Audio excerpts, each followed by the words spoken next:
चुमा लेके कोटले बा गलिया रे मांगे लगी न दुपो mix by star digital recording studio Basant Bazar.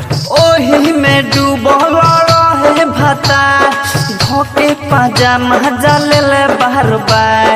ओही में डूबल रहे भाता धोके पाजामा जाले ले बाहर बाहर।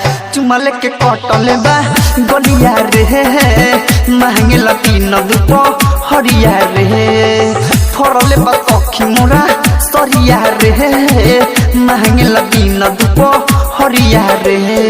ओही में डूबल रहे भाता धोके पाजामा जाले ले बाहर बार।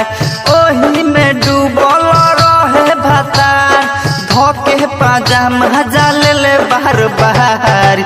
चुमा लेके कटले बा गलिया रे मांगे लगी न दुपो हरिया रे फरले बा सखी साया सरिया रे मांगे लगी न दुपो हरिया रे। Mix by star digital recording studio Basant Bazar. मांगे लगी न दुपो हरिया रे चुमा लेके कटले बा गलिया रे मांगे लगी न दुपो हरिया रे।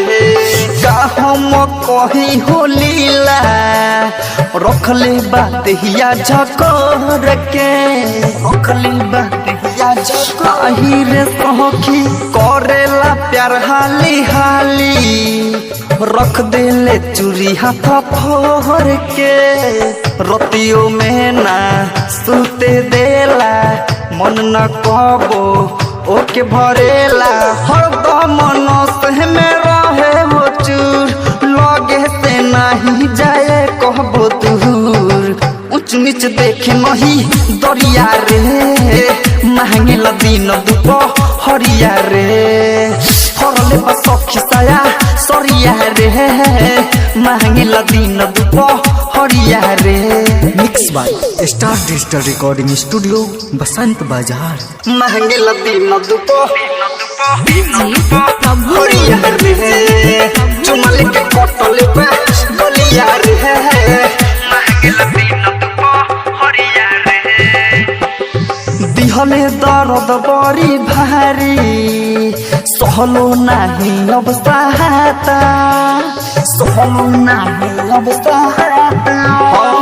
सुबह शाम रहेला लागल जियारा मोर बड़ी घबराता विष्णु मोहनिस दिल फसाई रवि मिंटू के कैसे बताई विक्रम बर्बाद पिया बाटे मुँह जोर एको अलंग सखी दिहले न छोरे नहीं करी गोर धरिया रे मांगे लगी न दुपो हरिया रे फरले बा सखी साया सरिया रे मांगे लगी न दुपो हरिया रे।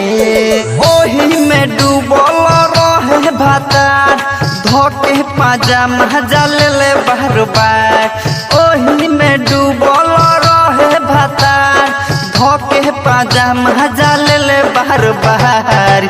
चुमा लेके कटले बा गलिया रे मांगे लगी न दुपो हरिया रे फरले बा सखी साया सरिया रे मांगे लगी न दुपो हरिया रे। Star digital recording studio Basant बाजार।